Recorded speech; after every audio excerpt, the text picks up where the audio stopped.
What's up mga tamago, Renola Gusay mo sa inyong lahat at syempre ito, dadaanan pa rin natin to. Matagal akong nawala pero syempre updated pa rin tayo dito kay Wild Forest. Dahil dito nga sa kanilang Discord nabasa natin na partner nga sila officially ng Moku. Alam naman natin, mainit na mainit itong si Moku. May magaganap silang pre-sale ng kanilang Moki Genesis NFT. So kapag meron ka ng NFT na yon, malamang sa malamang maraming benefit, maraming partners kasi itong si Moku, and isa na nga rin dito si Wild Forest syempre. Yan si Wild Forest under pa rin talaga ng Ronin mga tamago, kaya naman talagang nagkaroon sila ng mga collaboration dito kay Moku, no? And dun sa iba't iba pang klaseng project na nasa ilalim ng blockchain ni Ronin. So ngayon there's a ton of exciting stuff coming your way next week. So ang gusto ko rito mamigay sila ng packs at yun ang igagrind natin, baka makakuha tayo sa gacha. Wala pa namang event pero palagay ko doon nila ilalagay yon kung magkakaroon man ng pa-event. Pero ito daw ang pinakasigurado. Ang coming soon mga tamago, Lords is Staking. So yung mga Lord natin na iniipon-ipon mga tamago, pwede nating i-stake. Ito, we want to reward your loyalty and introduce a short-term staking 90 days for Lords in June. So 3 buwan po na i-stake yan. Lord stakers will significant rewards will change each staking season. The staking release is planned to the end of June. So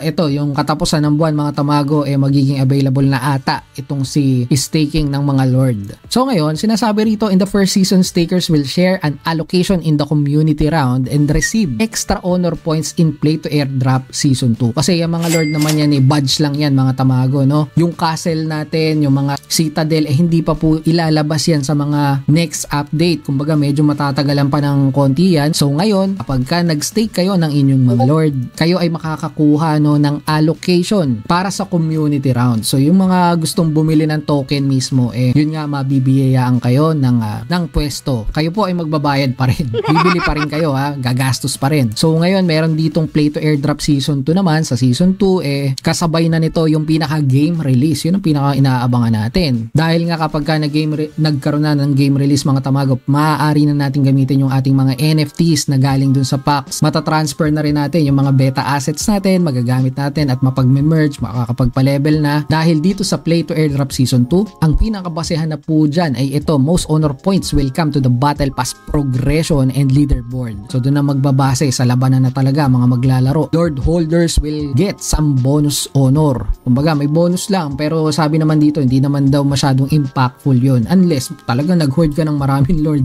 Baka yun talaga, syempre maraming reward yun, maraming ginastos Additionally, Lord staking will give you times 4 more honor points than just holding the Lord mga tamago. So kailangan i-stake ko na lang pala yung aking epic. Total di ko naman yun ibebenta at gagamitin ko talaga siya pang laro. Then ito may community round, baka bumili tayo at magkakaroon nga raw ng allocation doon. Sinasabi rito na depende kung ilang Lords ang i-stake mo sa makukuha mong allocation. So kung meron ka daw na rare in-stake mo, meron kang $120, pwede kang bumili ng worth $120 ng token nila. At kung maraming rare ang in-stake mo mga tamago, edi more than 120 po yan. So siguro ito ay minimum nila na allocation per rarity. Sabi rito, the fewer the stakers, the larger the available allocation for each Lord. Kaso siguradong marami po mag-i-stake dyan. Asahan na natin na talagang dadagsain. Pero siguro ito na yung mga pinaka-minimum nila. $120 per rare Lord. Sa Epic, ito $300.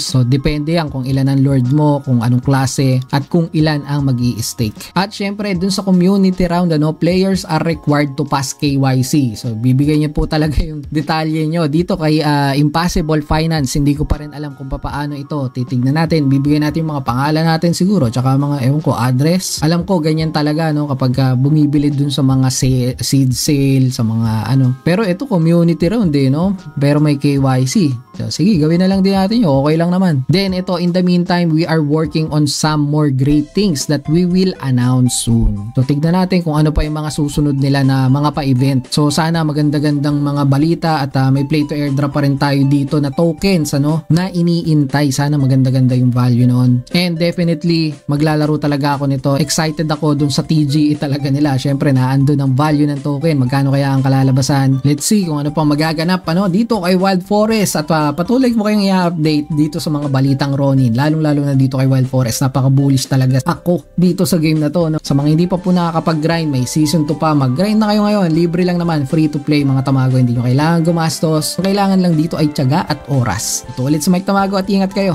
Tamago out.